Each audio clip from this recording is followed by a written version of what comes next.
Halo, Assalamualaikum warahmatullahi wabarakatuh. Hai, nama saya Firdewi Widya. Saya dari Universitas Muhammadiyah Riau, program studi manajemen Fakultas Ekonomi dan Bisnis. Nah, teman-teman, di dalam video ini saya akan membahas sedikit materi mata kuliah pengantar manajemen yang terdiri dari beberapa materi yang akan kita bahas.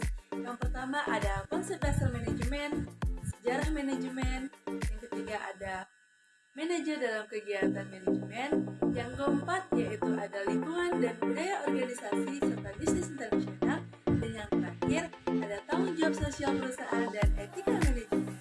Selamat menonton! Nah, yang pertama kita akan membahas konsep dasar manajemen. Di dalam konsep dasar manajemen yaitu ada istilah organisasi.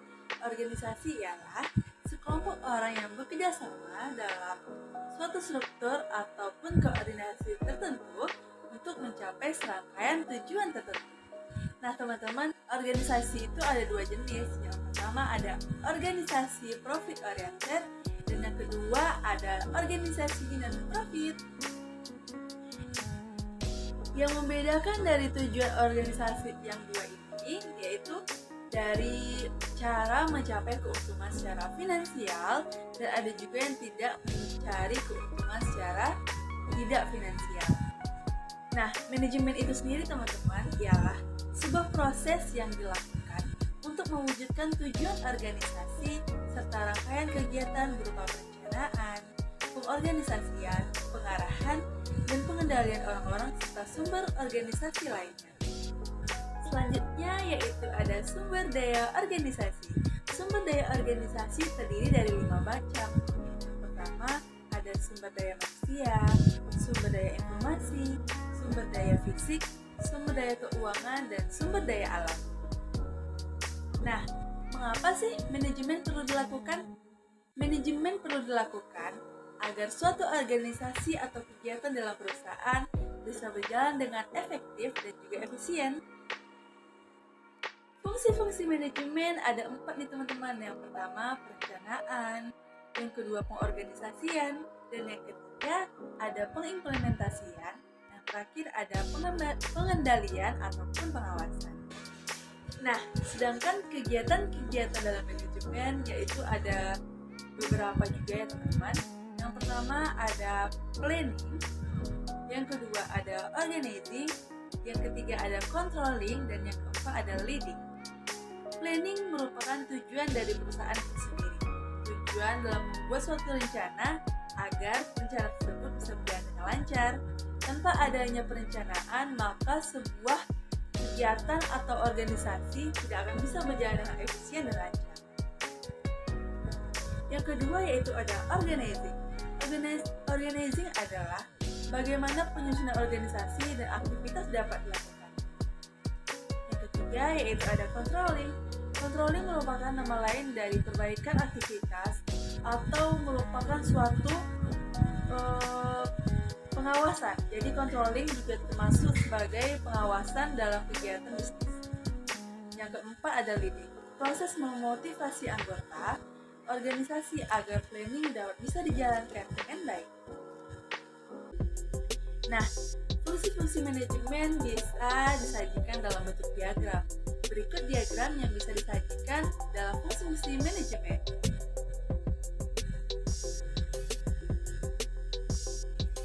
Selanjutnya kita akan membahas sejarah manajemen. Sejarah manajemen yaitu sejarah terbentuknya kata-kata manajemen atau ilmu manajemen.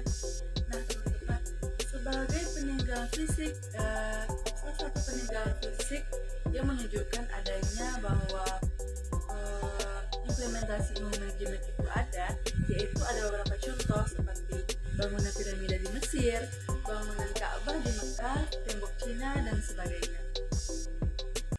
Peninggalan fisik tersebut menggambarkan adanya hidup atau aktivitas yang teratur serta bertahap di masa lalu yang dinamakan saat ini sebagai manajemen.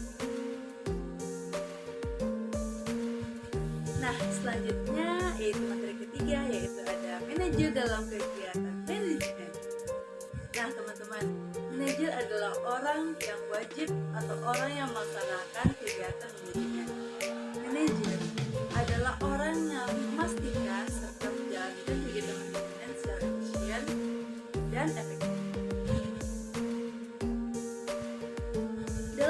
organisasi bisnis, manajer bertugas untuk memastikan bahwa keseluruhan kegiatan ataupun keseluruhan aktivitas dengan tujuan yang sudah ditetapkan dapat berjalan dengan baik dan lancar.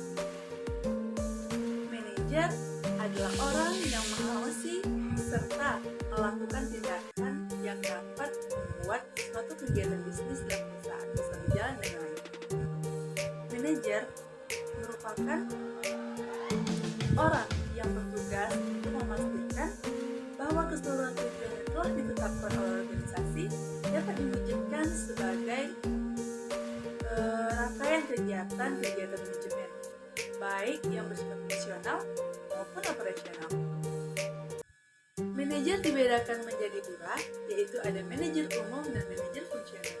Manajer umum adalah manajer yang bertanggung jawab atas kegiatan organisasi yang memegang keseluruhan bidang fungsional.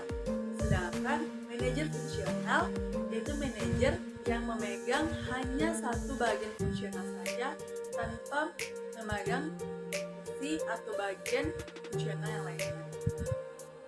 Keahlian manajer dalam manajemen yaitu ada 5. Yang pertama ada keahlian teknis, yang kedua ada keahlian berkomunikasi, yang ketiga adalah keahlian konseptual, yang keempat ada keahlian pengambilan keputusan, dan yang kelima adalah keahlian mengelola waktu. Kelima keahlian tersebut harus ada di setiap diri manajer. Selanjutnya kita akan membahas SDM lingkungan dan budaya organisasi serta bisnis internasional.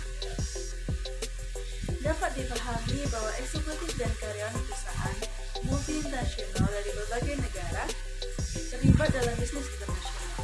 Dalam melakukan bisnis atau investasi asing langsung, perusahaan akan berinteraksi dengan karyawan lokal dan latar belakang, bahasa, perilaku, nilai dan persepsi yang berbeda.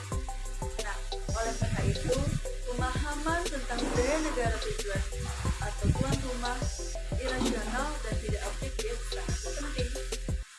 Nah, budaya itu sendiri sangat berkaitan erat kepada kita sebagai manusia, yaitu kebudayaan berkaitan dengan manusia ataupun masyarakat, memiliki norma-norma yang didasarkan atas nilai, sikap, dan kepercayaan orang. Oleh karena itu, di dalam suatu perusahaan, budaya atau lingkungan harus tetap dijalankan secara baik dan juga teratur, agar setiap kegiatan dalam perusahaan bisa berjalan dengan baik serta teratur sesuai dengan budaya kita di Indonesia. Nah, jika perusahaan itu tidak menjalankan konsep lingkungan ataupun budaya organisasi dengan tidak baik ataupun hanya semena-mena dan tidak lancar, maka bisa jadi perusahaan tersebut tidak akan berjalan dengan baik dalam sebuah organisasi. Nah, selanjutnya kita akan membahas materi tanggung jawab sosial perusahaan dan etika manajemen. Tanggung jawab sosial perusahaan adalah bentuk kepedulian sebuah perusahaan terhadap lingkungan eksternalnya melalui berbagai kegiatan yang dilakukan dalam rangka penjagaan lingkungan, norma masyarakat, partisipasi pembangunan, serta berbagai bentuk tanggung jawab sosial lainnya. Sedangkan etika manajemen adalah standar kelayakan pengelolaan yang memenuhi kriteria etika. Nilai personal sebagai standar etika tergolong menjadi beberapa, yaitu ada nilai atau value, nilai personal atau personal value. Nilai personal terdiri dari nilai terminal dan juga nilai instrumental. Berikut beberapa slide yang dapat menjelaskan materi tentang tanggung jawab sosial perusahaan dan etika manajemen. Oke teman-teman, sekian penjelasan video dari saya atas materi mata kuliah pengetahuan manajemen. Semoga video ini dapat bermanfaat untuk kita semua sebagai pembelajaran. Terima kasih sudah menonton. Wassalamualaikum warahmatullahi wabarakatuh.